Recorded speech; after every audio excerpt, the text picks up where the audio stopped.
Revision everything में एक बार फिर से आप लोगों का बहुत बहुत स्वागत है। तो कैसे हैं आप लोग? आई होप आप सब बहुत ही अच्छे होंगे। देखिए इसके पहले हमने जनजातीय विद्रोह के बारे में पढ़ा हुआ है, तो आज हम देखेंगे किसान विद्रोह। ठीक है। अंग्रेजों ने भारतीय किसानों का शोषण बड़े पैमाने पर करने लगे थे, जिस कारण भारतीय किसान अत्यधिक गरीब हो गए और उसने भारत के विभिन्न क्षेत्रों से विद्रोह प्रारंभ कर दिया। ठीक है। तो देखिए, अंग्रेजों ने महालवाड़ी व्यवस्था, रैयतवाड़ी व्यवस्था, माने बहुत सारी ऐसी व्यवस्था लाई थी जिससे किसानों का शोषण हो रहा था, और इसी का विरोध करने के लिए किसानों ने विद्रोह किया। अब देखते हैं कौन कौन से विद्रोह हुए थे और कहाँ पे हुए थे, उसका नेतृत्व किसने किया था। ठीक है। देखिए, सबसे पहले है नील विद्रोह, जो कि 1859 से 1860 ईस्वी तक चला हुआ था। ठीक है, मतलब उसी के समय से आरंभ हुआ था। यह बंगाल के नदियां जिले से प्रारंभ हुआ। यह किसानों का आंदोलन था। इसका नेतृत्व दिगंबर विश्वास तथा विष्णु विश्वास ने किया था। इसकी चर्चा दिग्बंधु मित्र की रचना नील दर्पण में तथा हरिश्चंद्र मुखर्जी की पुस्तक हिंदू पैट्रियोटिक में है। तो नील दर्पण का याद रखिएगा, शुरू कहाँ से हुआ? तो नदियां जिले से शुरू हुआ। नेतृत्व किसने किया? तो दिगंबर विश्वास और विष्णु विश्वास ने किया था। देखिए, नील विद्रोह था क्या?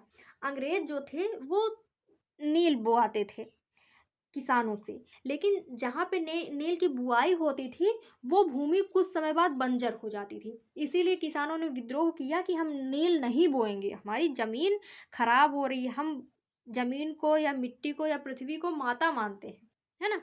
तो इसी कारण नील विद्रोह शुरू हुआ कि हम नील नहीं बोएंगे। ठीक है। इसकी शुरुआत किसने की? तो दिगंबर विश्वास और विष्णु विश्वास ने, मतलब नेतृत्व किया था। ठीक है। और नील विद्रोह की चर्चा किस पुस्तक से मिलती है या जानकारी किस पुस्तक से मिलती है? तो दिग्बंधु मित्र की रचना नील दर्पण और हरिश्चंद्र मुखर्जी की रचना हिंदू पैट्रियोटिक में इसकी रचना मिलती है, या फिर इसकी चर्चा मिलती है। फिर आगे है चंपारण सत्याग्रह। यह भी मतलब 1917 में आरंभ हुआ था, इसको ध्यान रखिएगा। यह बिहार के चंपारण से प्रारंभ हुआ। इसका नेतृत्व महात्मा गांधी ने किया। यह निलहे जमींदारों के, याद रखिएगा, निलहे जमींदारों के विरुद्ध था। ये जमींदार 3 कठिया पद्धति के तहत 20 कट्ठा खेत में जबरदस्ती 3 कट्ठे पर नील की खेती करवाते थे। एक बार नील बोने पर 3 साल के लिए खेत बंजर हो जाता है।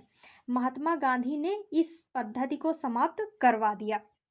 देखिए, कई बार पूछा जाता है कि बताइए कि चंपारण सत्याग्रह क्यों हुआ, तो वहाँ पे नील विद्रोह बोल दिया जाता है कि नील की बुआई रोकने के लिए हुआ, लेकिन ये बिल्कुल गलत है।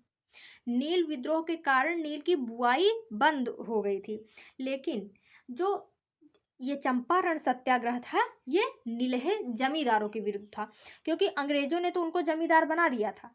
नील का मतलब ये हो गया था कि 20 कट्ठा में से 3 कट्ठा खेतों पे नील बोई जाएगी, लेकिन जब नील बोना बंद हो गया तो अंग्रेज जो जमींदार थे वो जमीन ही नहीं दे रहे थे। भले ही किसानों की जमीन है, लेकिन उनको उनकी ही जमीन नहीं दे रहे थे। तो जो चंपारण सत्याग्रह था ये निलहे जमींदारों के विरुद्ध था। इसको आप लोग याद रखिएगा। ठीक है। और इसका नेतृत्व किसने किया? तो हमारे महात्मा गांधी ने ही किया है ना, चंपारण सत्याग्रह का नेतृत्व। फिर आगे है खेड़ा सत्याग्रह। इसे गुजरात के खेड़ा से महात्मा गांधी ने प्रारंभ किया। अंग्रेज खेड़ा में अकाल पड़ने के बाद भी टैक्स वसूल रहे थे, इसे महात्मा गांधी ने माफ करवा दिया। तो खेड़ा सत्याग्रह क्यों हुआ? क्योंकि अंग्रेज अकाल पड़ने के बावजूद भी टैक्स वसूल रहे थे, और खेड़ा सत्याग्रह का नेतृत्व भी महात्मा गांधी ने ही किया। अब आगे देखते हैं। फिर है अवध किसान सभा। इसे रामचंद्र ने प्रारंभ किया।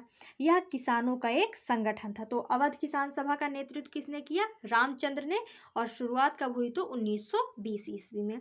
फिर अगला है मोपला आंदोलन, जो कि 1920 से 1922 के समय प्रारंभ हुआ। यह केरल के मालाबार तट के किसानों का एक विद्रोह था, जिसका नेतृत्व अली मुल्शियर ने किया था। ठीक है। तो मोपला आंदोलन शुरू कब हुआ? 1920 से 22 के बीच, और नेतृत्व किसने किया? तो अली मुल्शियर ने किया। और हुआ कहाँ? तो केरल में हुआ। ठीक है। फिर अगला है बारदोली सत्याग्रह, जो कि 1927 ईस्वी में हुआ। यह गुजरात के बारदोली में अकाल के दौरान टैक्स वसूलने के विरुद्ध एक आंदोलन था, जिसका नेतृत्व वल्लभ भाई पटेल ने किया। इस आंदोलन की सफलता के बाद बारदोली की महिलाओं ने वल्लभ भाई पटेल को सरदार की उपाधि दी थी। हमारे जो सरदार वल्लभ भाई पटेल हैं, इनका नाम वल्लभ भाई पटेल ही था। लेकिन बारदोली सत्याग्रह जब सफल हो गया तो बारदोली की महिलाओं ने वल्लभ भाई पटेल को सरदार की उपाधि दी थी। तो इसको भी आप लोग याद रखिएगा कि बताइए सरदार की उपाधि किसने दी? तो बारदोली की महिलाओं ने। कब दिया? तो बारदोली सत्याग्रह के समय दिया। ठीक है। अगला है बिहार किसान सभा। यह बिहार के किसानों का एक संगठन था, जिसका नेतृत्व स्वामी सहजानंद ने किया। तो ये था किसान विद्रोह। आप लोग इसमें का देखिए, इन सब चीज़ों में मेन इंपॉर्टेंट क्या है कि शुरू कहाँ से हुआ, नेतृत्व किसने किया, है ना। इन सब चीज़ों को आप लोग याद रखिएगा। तो मिलते हैं नेक्स्ट वीडियो में। Thank you.